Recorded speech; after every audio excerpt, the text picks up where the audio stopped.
When I remarried at 58, I didn't tell my new wife that I owned the entire 20-story luxury condominium building in Manhattan where we lived. I told her I was just the night security guard making $3,200 a month. The morning after our wedding, she changed the locks on my penthouse and told me to go sleep in the basement storage room. I'm glad I kept my secret because what happened next showed me exactly who she really was. My name is Richard Thompson, and this is my story. Follow along until the end, and comment what city you're watching from so I can see how far my story reaches. The wedding was perfect. Small, intimate, just the way I wanted it. We held the ceremony on the rooftop of Riverside Towers, the building where Elena Rodriguez thought I worked as security. 30 guests, mostly her friends and family, a few of the building residents who had become like family to me over the past 3 years. Elena looked stunning in her cream designer dress. She told me she borrowed it from a friend, but I later learned she bought it with money from her divorce settlement. Money she claimed she never had. Do you, Richard Thompson, take Elena Rodriguez to be your lawfully wedded wife? The officiant asked. I looked into her dark eyes and saw what I thought was my second chance at happiness. My first wife, Margaret, died of cancer 4 years ago. For a long time, I thought that part of my life was over. Then, 18 months ago, Elena moved into Unit 15B with her 2 kids. She was a nurse, she said, struggling to make ends meet after a difficult divorce. The monthly maintenance fee of $2,800 was hard for her, she always told me. Sometimes, she'd come to my security desk late at night, her scrubs wrinkled from a double shift, her face tired but still beautiful, asking if there was any way to get an extension on the payment. I fell in love with her strength, the way she never complained, the way she smiled even when things were hard. When she looked at me in my security uniform, I didn't feel like a 60-year-old man anymore. I felt alive again. I do, I said. Her children, Sophia and Lucas, had walked her down the aisle together. Sophia was 22, working as a real estate agent, always professional and polite. Lucas was 19, a college student who seemed more interested in his phone than anything else. But that day, they both smiled. They both seemed happy for their mother. We danced to At Last by Etta James as the sun set over Manhattan. The lights of the city spread out below us like stars. Elena whispered in my ear, "Thank you for giving me stability, Richard. For giving me a home." I held her close, feeling the weight of the secret I carried. She had no idea that this building, every single one of its 240 units, belonged to me. That I wasn't just some security guard living in a converted storage room in the basement. That the old Honda Civic I drove was a choice, not a necessity. That the security uniform I wore was camouflage for a net worth of $5.2 million. I had my reasons for hiding it. After Margaret died, I discovered that several women I'd tried to date were only interested in my money. I sold my artificial intelligence security software company for $5 million 3 years ago and bought this building. I wanted to know if someone could love Richard Thompson the man, not Richard Thompson the millionaire. So, I became the night security guard. I worked the 10 p.m. to 6 a.m. shift, walked the halls, checked the cameras, fixed small problems. The residents knew me, trusted me, and Elena, she saw a hard-working man in his late 50s trying to make an honest living. At least, that's what I thought she saw. The reception went late into the night. We cleaned up around 11 and finally headed down to what Elena thought was my apartment, a converted storage room in the basement. What she didn't know was that I actually lived in the penthouse on the 20th floor. The storage room was just where I changed into my uniform and monitored the building's security systems. "I've been thinking," Elena said as we rode the elevator down, "maybe we should look for a bigger place. Your room is nice for one person, but with Sophia and Lucas visiting more now that we're married, we need more space." "We'll figure it out," I told her, kissing her forehead. "We have time." I woke up Sunday morning to the sound of my phone buzzing. Multiple notifications, text messages. I reached for my phone, careful not to wake Elena.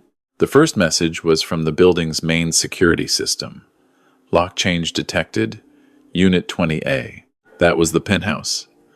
My penthouse. I sat up slowly. Elena was already awake, already dressed. She was sitting on the edge of the bed, her back to me. Elena? She didn't turn around. Richard, we need to talk. Something in her voice made my chest tighten. What's wrong? I think it's best if you stay down here for a while. I need some space to adjust to married life. I almost laughed. Space? We just got married yesterday. I know. She finally turned to face me. The woman looking back at me was different. The warmth was gone. The soft eyes that used to light up when she saw me were cold, calculating. But Vincent is moving in today, and it's going to be crowded. The room went silent. Vincent? Vincent DeLuca, my business partner. I told you about him. She hadn't. Not once in 18 months had she mentioned anyone named Vincent. Elena, what's going on? He's bringing some of his things to the penthouse. We're going to need the space up there for a new project we're working on. My blood went cold. What penthouse? Unit 20A. The one that comes with the building manager position. I already talked to the owner about converting it for our use. I stared at her. She had no idea she was talking about my apartment, in my building. Elena, I don't have access to that unit. That's private property. Well, you'll have to talk to your boss about it. She stood up, smoothing her skirt. Anyway, Vincent needs somewhere to stay while we get this project off the ground. It's only temporary. Who is Vincent? I told you. My business partner. He's an investment banker. He's going to help me invest some money. She picked up her purse. I'm going upstairs to let him in. You should probably go start your shift. Elena, it's Sunday morning. I don't work Sundays. Then I guess you have the day off. She walked to the door, then paused. Oh, and Richard, I think it's better if you stay down here for now. Give me some time to settle into married life. This is all very new for me. The door closed behind her. I sat on the bed, trying to process what had just happened. Less than 12 hours after our wedding, my wife had just asked me to stay away from her, and she was moving another man into my penthouse. I got dressed quickly and headed to the security office. The cameras. I needed to see the cameras. I pulled up the feed for the 20th floor, the penthouse level. There she was. Elena, standing outside Unit 20A. And there was a man, tall, dark hair, expensive suit. He was carrying luggage, multiple bags. He wasn't visiting. He was moving in. I pulled up the access logs. The locks had been changed at 6 a.m. 2 hours ago, while I was still sleeping. She must have hired someone to do it overnight. Had she planned this? How long had she been planning this?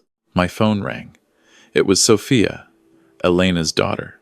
Richard, we need to talk. Can you meet me at the coffee shop on 3rd Avenue? It's important. 30 minutes later, I sat across from Sophia in a corner booth at Rossetti's cafe. She looked terrible. Her eyes were red, like she'd been crying all night. I'm sorry, she said before I could even ask what was wrong. I'm so sorry, Richard. I should have told you sooner. Told me what? About Vincent. About Mom's plan. She took a deep breath. She's been seeing him for 6 months. He's not her business partner. He's her boyfriend. The coffee in my stomach turned to acid. Her what? She met him online 8 months ago. He told her he was an investment banker from Chicago, that he had connections, that he could help her invest her money. She's been planning this for months, Richard. The marriage, all of it. Planning what, exactly? Sophia looked down at her hands. She was going to marry you, stay married just long enough to establish residency, then file for divorce. She figured that if you were married and living together, she'd have rights to the penthouse in a divorce settlement. She was going to claim you'd been living there together, that it was the marital home. Then she was going to sell it to Vincent's client for $3 million and split the money with him. I couldn't breathe. The woman I married, the woman I thought I knew, had been running a con on me this entire time. Sophia, why are you telling me this? Because you're a good man, Richard. You've been nothing but kind to us. You helped me get my real estate license. You talked to Lucas about staying in school. You treated Mom like she was precious. Tears started rolling down her cheeks. She doesn't deserve you. And this whole thing, it's wrong. I can't watch her do this to you. Does Lucas know? She nodded. He's helping her. He thinks it's smart. He thinks you're just some old security guard and mom's finally getting what she deserves after her divorce. What she deserves. The phrase echoed in my head. Sophia, your mother told me she got nothing in her divorce, that she was left struggling. Sophia's laugh was bitter. She got $400,000 in the settlement, plus $2,000 a month in alimony. She also owns a rental property in New Jersey that brings in $2,300 a month. She's not poor, Richard. She never was. I sat back in the booth, the full picture finally coming into focus. Elena had been playing the struggling single mother for 18 months, letting me feel sorry for her, letting me help her with maintenance fees. I was actually just paying to myself, letting me fall in love with a woman who didn't exist. There's something else, Sophia said. I did some research on Vincent DeLuca. What did you find? She pulled out her phone and showed me a screenshot. His real name is Victor Daniels. He has 4 fraud convictions in 3 different states. He's wanted in Nevada for skipping bail on a theft charge. Richard, he's a professional con artist. He specializes in romance scams targeting middle-aged women. I stared at the photo on her screen. It was the same man I'd seen on the security cameras. But in this photo, he looked different. Thinner, scruffier, harder. Sophia, if he's a con artist, then your mother. Is being conned by the same kind of person she's trying to con you as? I know. Sophia wiped her eyes. I tried to tell her. I showed her the evidence, but she won't listen. She says Vincent loves her, that he's going to help her invest her money offshore so you can't get any of it in the divorce. Offshore? My stomach dropped. How much money? All of it. $400,000.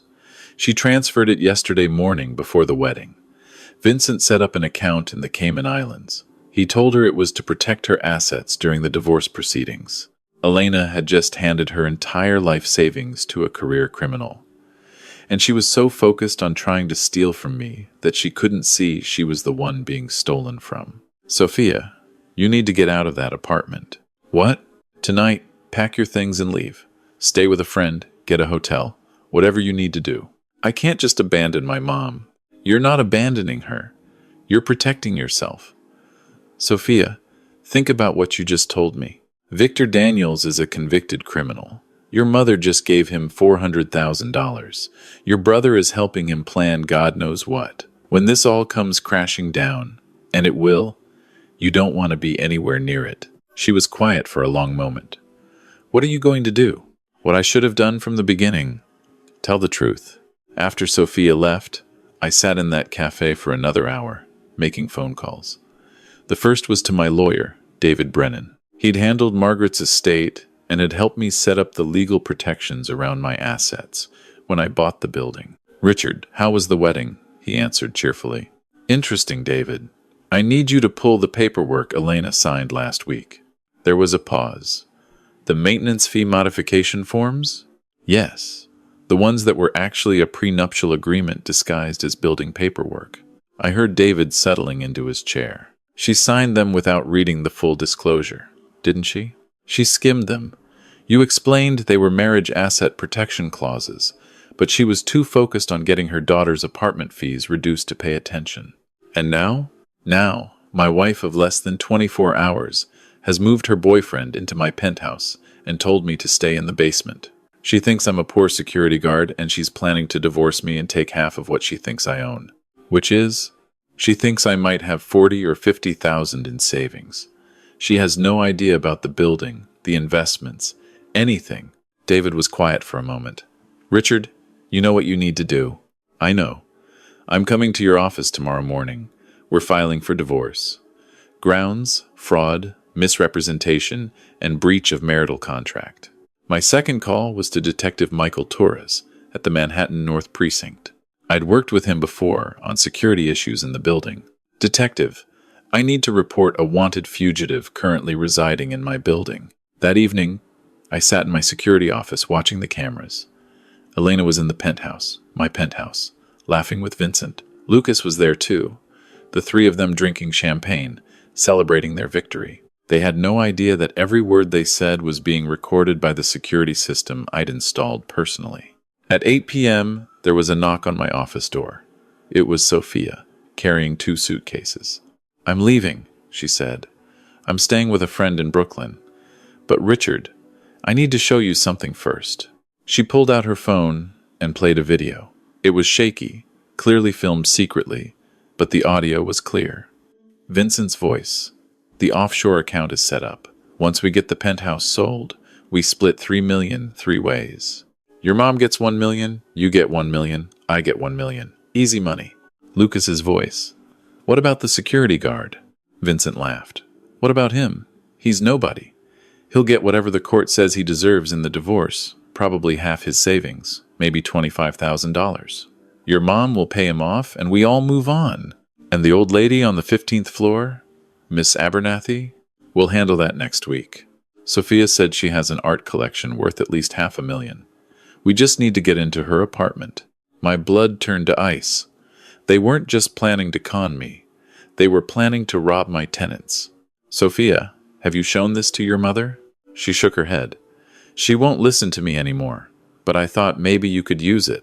"I can. Thank you, Sophia. You're doing the right thing." After she left, I made one more call. To Miss Dorothy Abernathy, the 85-year-old retired art professor who lived on the 15th floor. "Miss Abernathy, this is Richard from security. I need to talk to you about your art collection." Monday morning came with a clarity I hadn't felt in years. I'd spent the night making plans, gathering evidence, and preparing for what came next. At 9 a.m., I walked into David Brennan's office. "Ready?" he asked. "Ready." An hour later, I stood outside the Penthouse, Unit 20A. My penthouse. I could hear voices inside, laughter. They were celebrating. I knocked firmly on the door. The door opened. Elena stood there wearing one of my wife Margaret's old Columbia University sweatshirts. Seeing it on her felt like a violation. "Richard," she said, not even trying to hide her annoyance. "What are you doing up here? I told you to stay downstairs." "We need to talk, Elena." "I don't think so." She started to close the door. "It's about Vincent and Lucas and the plan to sell this apartment." She froze. Behind her, I could see Vincent appearing in the hallway, looking concerned. "I don't know what you're talking about." "Yes, you do. And you're going to want to let me in for this conversation." She hesitated, then stepped back. Vincent was there now, tall and confident in his expensive suit. Lucas appeared from the kitchen, his phone in his hand as always. "Who's this?" Vincent asked. "The security guard," Elena said dismissively. "He's my husband." "Ah," Vincent extended his hand. "Vincent DeLuca, nice to meet you." I didn't shake it. Instead, I pulled out the manila envelope David had prepared. "My lawyer suggested I bring these documents to your attention." "What documents?" Elena asked. I pulled out the first one. "This is the deed to Riverside Towers. The entire building, all 20 floors, 240 units. Take a look at the owner's name." I held it up. Elena's face went pale as she read. "Richard Thompson, sole proprietor." That's not possible," she whispered. "It's very possible. In fact, I've owned this building for 3 years. I bought it with the proceeds from selling my software company. $5 million. Vincent grabbed the paper, his eyes scanning frantically. "This has to be fake." "Here's the property tax assessment," I said, pulling out another document. "Here's the title insurance policy. Here's my business license for Thompson Property Management, LLC. Would you like to see the bank statements showing monthly rental income of $28,000 from all the other units?" Elena sat down heavily on the couch. My couch. Her hands were shaking. "But you told me you were just the security guard." I said I worked security. I never said I didn't own the building. I manage it personally. I work the night shift because I enjoy it. The $3,200 salary I pay myself is for tax purposes. My actual net income from this building alone is about $19,000 per month after expenses. Lucas was staring at the documents, his mouth open. "You're rich?" "I'm comfortable, yes. And Elena, you've been living in a 2-bedroom unit I charge market rate for. That's $2,800 a month. I've been giving you no discount whatsoever. Every time you asked for an extension on your maintenance fees, you were asking me for an extension on money you were paying to me." Vincent had gone very quiet.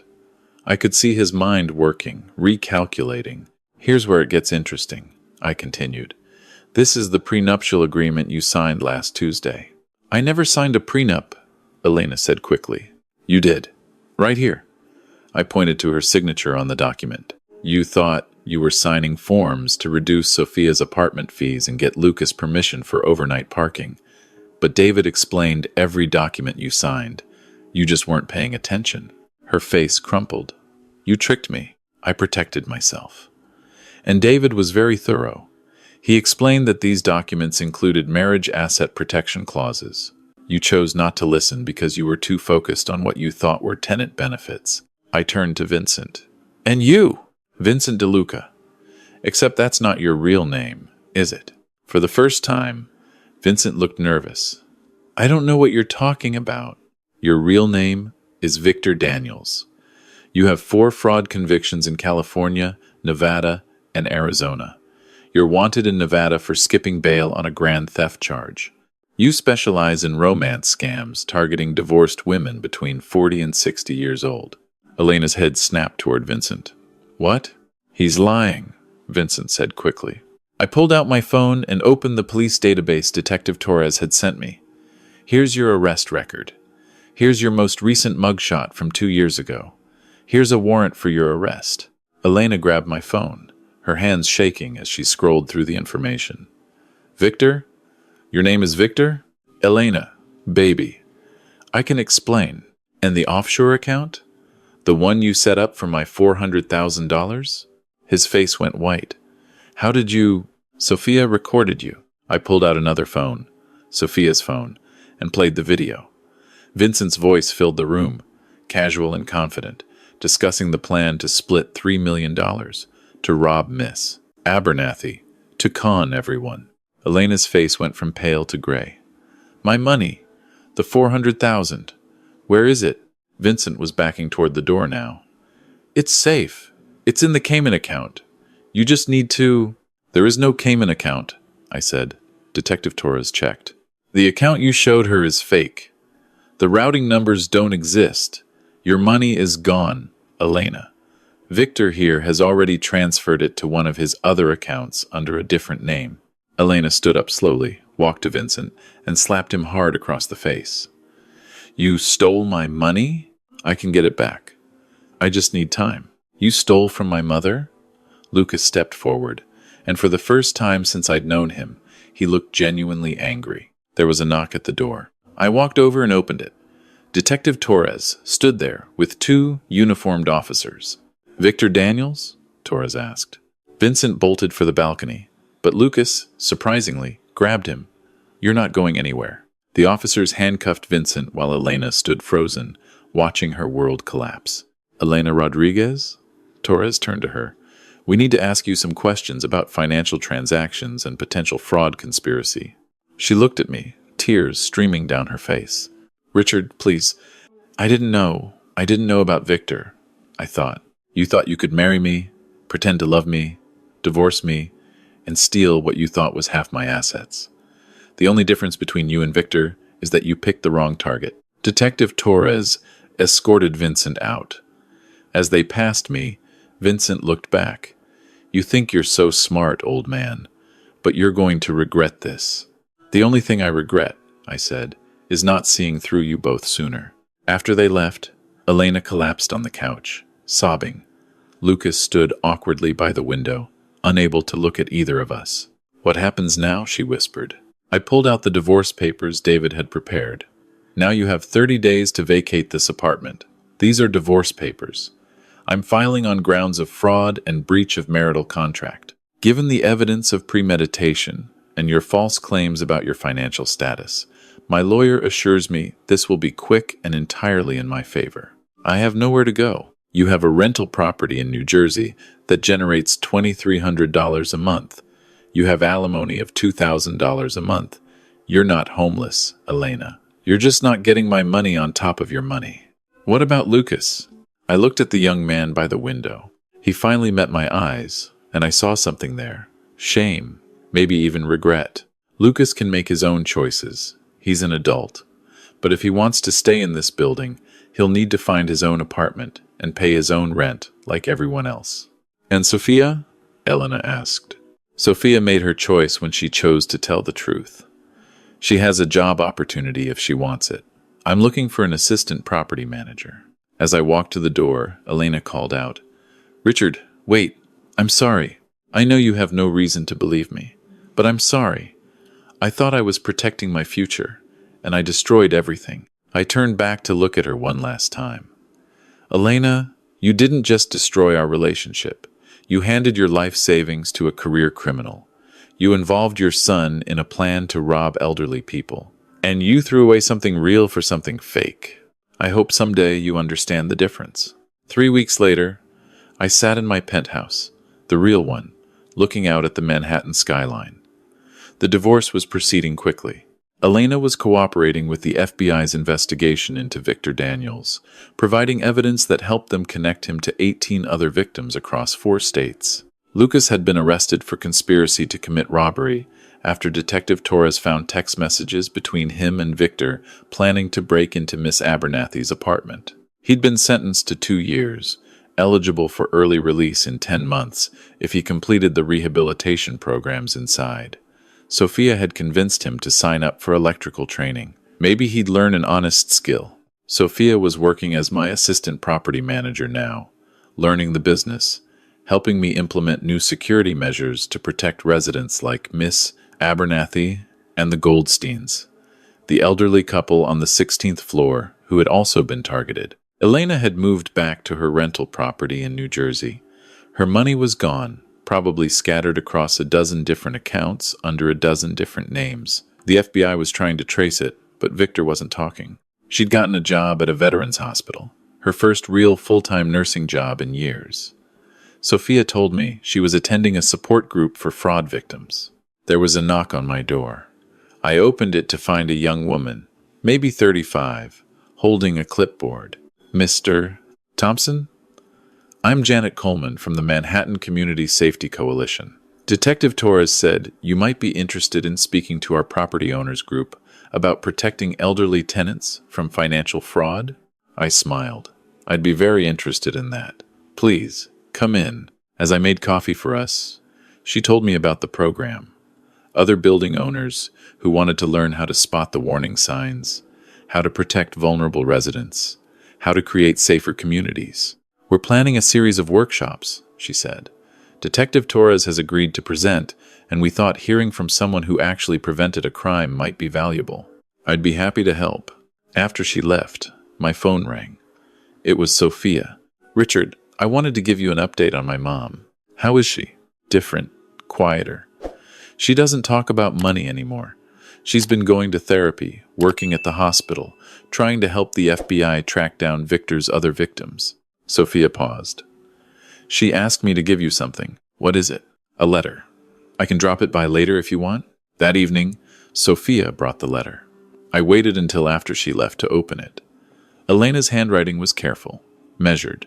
Richard, I know there's nothing I can say that will undo what I tried to do to you. I know apologizing doesn't give you back the trust I broke or the peace I stole. But I want you to know that losing everything taught me something I should have learned a long time ago. I spent so many years focused on what I thought I needed to feel secure that I forgot to pay attention to what I actually had. You were kind to me for 18 months. You were patient with my problems, generous with your time, and gentle with my fears. I had a good man who cared about me, and I threw it away because I wanted more. Sophia told me you helped her get her job. Thank you for not punishing my daughter for my mistakes. And thank you for giving Lucas a chance to learn something real in prison. You didn't have to do any of that. I've been working with some of Victor's other victims. We're helping law enforcement track down the money. It won't bring back what we lost, but maybe it will stop him from hurting other women. Maybe that's my chance to do something right. You deserve better than what I gave you. I hope you find someone who appreciates what a good man you are. Elena. I folded the letter and set it on my desk. It was a good apology. Honest, no excuses. It didn't change what happened, but it told me Elena was finally becoming the person she could have been all along. My phone buzzed. A text from the front desk. Mr. Thompson, Miss Abernathy is here. She brought her nephew. Says she wants to introduce you. I smiled. Dorothy Abernathy had become a friend during all this. After I warned her about Victor's plan, she'd helped set up a building-wide security education program for elderly residents. I rode the elevator down to the lobby, thinking about the past month.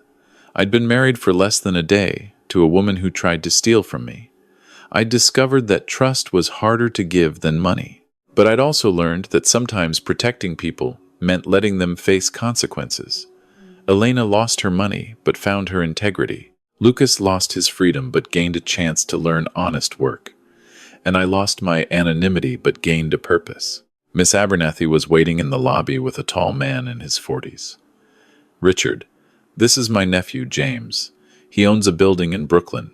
I told him about your security program. We shook hands. Miss Abernathy has been telling me what you did, James said. How you protected not just her, but all the residents. I'd love to learn more about your approach. As we walked to my office, talking about security systems and community protection, I realized something. For the first time in 4 years, since Margaret died, I felt like myself again. Not Richard the security guard, not Richard the millionaire, just Richard, a man trying to do the right thing. That night, I stood on my balcony, looking out at the city. My phone rang. Unknown number, but local area code. Mr. Thompson, this is Maria Chen from the Senior Safety Foundation. We got your name from Detective Torres. We're creating a mentorship program for building owners who want to protect elderly residents. Would you be interested in joining our advisory board? I smiled. I'd be very interested. After I hung up, I thought about Elena's letter. She'd asked what I needed. The truth was simple. I needed to know the people I cared about were safe. I needed to do work that mattered. And I needed to honor the memory of people who loved me by being the kind of person who deserved that love. I was 58 years old, divorced after 1 day of marriage, and living alone in a penthouse I once hid from the world. By most measures, my attempt at finding love again had been a disaster. But I'd learned something valuable from that disaster. I learned the difference between being alone and being lonely, between being generous and being gullible, between second chances and second mistakes. Most importantly, I learned that sometimes the best way to honor the love you've lost is to protect the love that still exists in the world around you. The next morning, I started my rounds early. Mrs. Goldstein on 16 needed help with her doorbell. Mr. Patterson on 12 had questions about his lease renewal. A young couple on 8 was expecting their first baby and wanted to know about the building's security features. These were my people now. This was my purpose. Not hiding in a security uniform, but standing openly as someone who cared enough to protect them. As I walked through the building, checking doors, greeting residents, making sure everyone was safe, I felt something I hadn't felt in a long time. Peace. Elena was right about one thing. I did deserve better than what she gave me. But more than that, I deserved to be proud of how I responded when she showed me who she really was. The test was over. And for the first time in months, I was looking forward to whatever came next.